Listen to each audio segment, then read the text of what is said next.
तुम्हारी हिम्मत कैसे हुई मेरे कमरे में इस तरह से घुसने की? और मेरा नेकलेस तुम्हारे हाथ में क्या कर रहा है? पवित्रा चिल्लाकर अपनी ननद रजनी से बोली। रजनी बोली, भाभी मैं तो बस आपको मुंह दिखाई की रस्म के लिए बुलाने आई थी। माँ ने कहा है नीचे सब मेहमान आ चुके हैं तो आप भी जल्दी आ जाइए।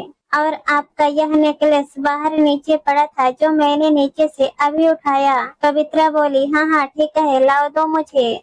जरा नीचे आने में समय लगेगा क्योंकि मुझे वैसे भी यह सब चोचले पसंद नहीं। पवित्रा और राजीव की शादी को अभी 15 दिन ही हुए थे। राजीव पवित्रा के पापा सागर जी के सरकारी हॉस्पिटल में नौकरी करता था। वहीं उन्हें वह अपनी बेटी पवित्रा के लिए पसंद आ गया और उन्होंने राजीव से पवित्रा की शादी की बात चला दी। राजीव भी पवित्रा से शादी करने के लिए तैयार हो गया। तब राजीव की मां कंचन जी ने राजीव को समझाया था कि पवित्रा एक बड़े घर की मॉडर्न ख्यालों की लड़की है, क्या वह हमारे मिडिल क्लास में अपनी जिंदगी गुजार पाएगी? तब राजीव ने कहा था, माँ वह मॉडर्न जरूर है मगर उसका व्यवहार अच्छा है। बेटे की बात मानकर कंचन जी ने भी शादी के लिए हाँ कर दी। जैसे ही पवित्रा और राजीव की सगाई हुई, पवित्रा ने सगाई में ही अपने तेवर दिखाने शुरू कर दिए शादी की शॉपिंग के लिए।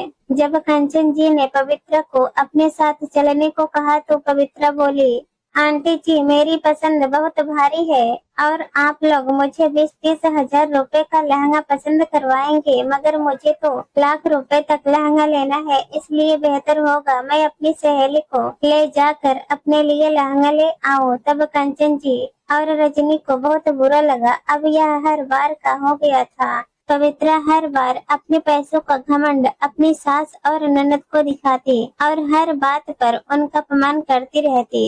राजीव और पवित्रा की शादी के तुरंत बाद पवित्रा के पापा ने उन्हें दोनों के हनीमून जाने की टिकट निकाल दी। पूरे 15 दिन बाद वे लोग हनीमून से लौटे थे, इसलिए कंचन जी ने मुंह दिखाए की रस्म आज रखी थी मगर पवित्रा को इन सब रीति रिवाजों से कोई मतलब न था, इसलिए वह नीचे जल्दी नहीं आना चाहती थी। एक रोज रजनी अपनी सहेली के घर पढ़ने गई थी और कंचन जी कीर्तन में गई थी। पवित्रा सो रही थी इसलिए वे लोग बिना बताए ही चले गए थे। उनके आने के बाद पवित्रा ने जबरदस्त हंगामा शुरू कर दिया और बोली, माँ जी आप मुझे थोड़े समय बाद फोन करके बता सकती थी और रजनी तुम्हें तो बस पढ़ाई के नाम पर गुलछर्रे उड़ाने आते हैं। आज तो पवित्रा ने बोलने की सारी हदें पार कर दी थी। जब कंचन जी ने राजीव से बहू को समझाने की बात कही तो राजीव भी पवित्रा की भाषा बोलने लगा और बोला, माँ सही तो कह रही है पवित्रा, रजनी पढ़ाई का नाम लेकर बाहर क्या करती है क्या हम थोड़ी ना जानते हैं।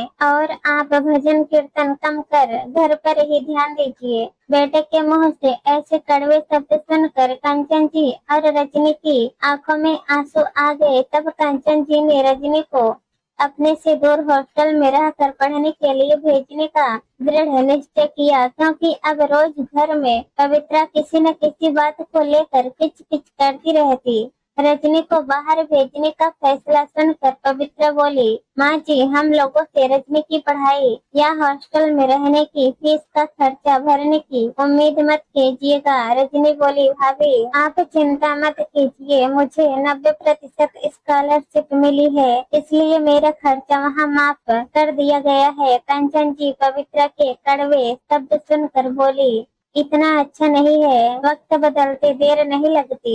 रजनी दूसरे शहर पढ़ने चली जाती है और यहाँ पवित्रा और राजीव अपनी मनमर्जी से अपनी जिंदगी जीने लगते हैं। पवित्रा की छोटी बहन रिया की शादी में पवित्रा 1 महीने मायके में ही रुक जाती है और पैसे खूब उड़ाती है। राजीव और पवित्रा अब आए दिन बाहर घूमने जाते और बाहर से ही खाकर आते, जिस वजह से राजीव हॉस्पिटल में अपनी सैलरी के अलावा ऊपर से भी पैसे उठाने लगा था और बहुत से कामों में गद्दारी भी करता। जब यह बात पवित्रा के पापा सागर जी को पता चली तो उन्होंने पवित्रा को घर बुलाकर यह सब बताया। उस पर पवित्रा बोली, हाँ तो पापा आपका जो कुछ भी है हम बेटियों का ही तो है। सागर जी बोले, बेटा तुम्हारी बहन रिया का पति खुद बहुत बड़ा बिजनेसमैन है और वह हमारे ऊपर आधारित नहीं है। मैंने राजीव को ईमानदार समझकर तुम्हारा हाथ उसके हाथ में दिया था मगर शायद तुम्हारे इतने खर्चों के कारण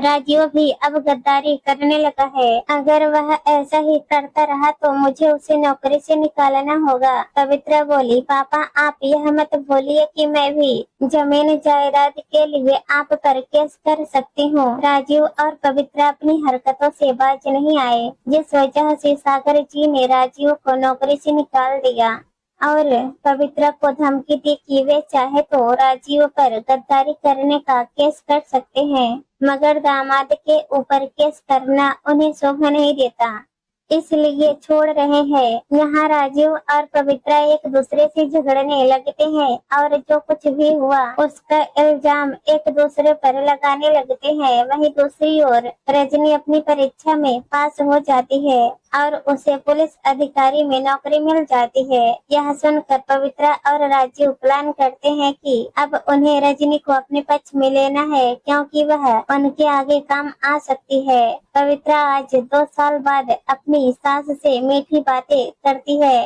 और रजनी के आने के उपलक्ष्य में ढेरों पकवान बनाती है और उसके आने का स्वागत करती है। कंचन जी भी आज बहू के मीठे शब्दों से खुश होती हैं। जैसे ही रजनी आती है, पवित्रा उसका फूल मालाओं से स्वागत करती है। घर में ढेरों बने पकवान को देख रजनी को वह दिन याद आ जाता है जब पवित्रा ने उसे एक बार रोटी सब्जी तक के लिए सुना दिया था।